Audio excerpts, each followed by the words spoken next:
Yeah, I think the first time they did it, they were too close, and that shit like sent them flying and shit. I think there's accounts about that. I don't know where I read that, but that's why they get at such a distance, man. Yeah, you know? that's well, wild. the dude that created, he said that when they tested it, they didn't know if it was gonna burn a circle into a hole into the atmosphere, because it was such an untested weapon, bro.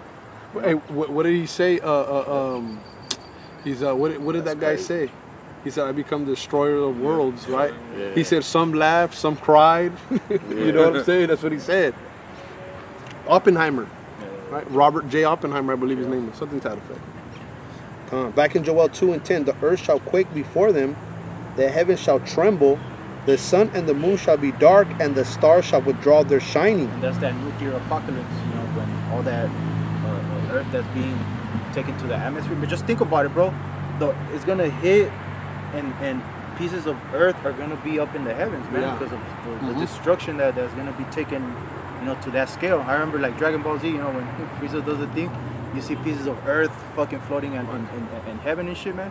Well, that's how much power is gonna devastate America, man. You know, where you're gonna have the earth is gonna be blackened with all that smoke. You know, the apostles always bring the account over there of 9/11. That shit, the smoke lasted for weeks, man, months. You know. It says, and the Lord shall utter his voice before his army, for his camp is very great, for he is strong that executed his word, for the day of Yahawah, bahasham Yahawashi, is great and very terrible, and who can abide in it? Nobody's gonna abide but the elect, because they're gonna be delivered from it, man. Which will, unless brothers got anything else, we could end on a couple scriptures on that. End it with that, brother. I got one. Okay. Or get yours, and then we'll close out with this one. Actually, I got the Zechariah 13. Okay, you know what? Get that one first. 13 and 7. 13 and 8, bro. This is Zechariah chapter 13 and verse 8. It says, and it shall come to pass that in all the land, saith the Lord, 2 parts therein shall be cut off and die, but the 3rd part shall be left therein. You know, and that's going into the destruction. You know, how is the 2 parts gonna die? They're gonna die by nuclear missiles, man. You know, the destruction that the Lord's gonna bring here, plus all the calamities are gonna, you know, be out there. You know, the spirits of vengeance. You know. Go ahead. Verse 9, it says, and I will bring the 3rd part through the fire, and will refine them as silver is refined, and will try them as gold is tried. They shall call on my name, and I will hear them. I will say, it is my people, and they shall say, the Lord Yahawashi is my power. You know, that fire, you know, not only represents the hell that we're catching right now, but ultimately that physical fire, man, that's gonna be here in Babylon the Great, which, you know, the elect shall scarcely be saved from. You know, but they are gonna be saved, man. You know, you might be getting beamed up, and you're seeing, like I remember brother said, that you might see missiles flying by you and shit, bro. You know. I got one too. Go ahead, brother. Cause okay, you gonna close it out right there? That's a heavy one, huh? That's the drop the mic like scripture right there. Hey, real quick, because it goes into exactly what the brother's saying, because that's you know the Lord, you know, and we speak about this from time to time with them brothers, man. That this is underneath the earth, underneath the sun is the place of judgment, which is the earth. So yeah, man, the Lord's gonna bring us through the fire. The Lord is bringing us through the fire now and refining us, right? So in that day, you know what I mean, that reward is much you know, it's much due, you know, if you will, and it is going to be like that. It is going to be scarcely the righteous are going to be scarcely saved, man. You know, the Lord wants it like that. The Lord wants it to seem like you know, there's almost no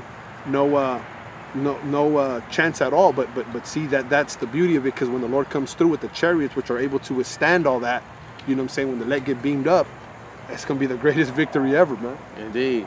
Real quick, Revelations 11 and 12, it says, and they heard a great voice from heaven saying unto them, come up hither. And they ascended up to heaven in a cloud, which is the chariot, man. You know, the chariots that are going to be the chariots of salvation to come and redeem the elect. It says, come up hither, and they ascended up to heaven in a cloud, and their enemies beheld them. And the same hour was there a great earthquake from all of the destruction, right? And the 10th part of the city fell, man, going into the 10 FEMA zones, man. And ultimately, the destruction coming to America. It says, and in the earthquake were slain of men 7,000, and the remnant were affrighted, and gave glory to the Most High of heaven. Why are the right. remnant giving glory? Because they've been saved out of the destruction. They are now safe. They are in a chariot, and they're just giving glory and praise unto the Lord, man, right. for saving them and delivering them from that destruction. They're gonna be looking down on that lake of fire from a chariot, man. So they're gonna be safe. You got it, bro. Con, this is Isaiah chapter 26 Oh, it's just and 20. yeah. Come, my people, That's the heat. enter thou into thy chambers, and shut thy doors about thee. Beautiful.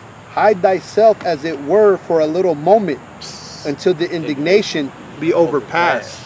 Yeah, Those that's chariots. Those chambers represent the chariots, man. You know? Hey, that's where the angels are gonna gather the wheat into his barn. What does the barn represent, man? The chariots, bro. You know, when they do the reaping and threshing between the wheats and the tares. You see? Hey, so all this is perfectly coming together, man. You know, Russia saying what they're saying directly links with the prophecies of this place being melted with fervent heat. You know, with the elements melting. You know, this place becoming a wasteland, man.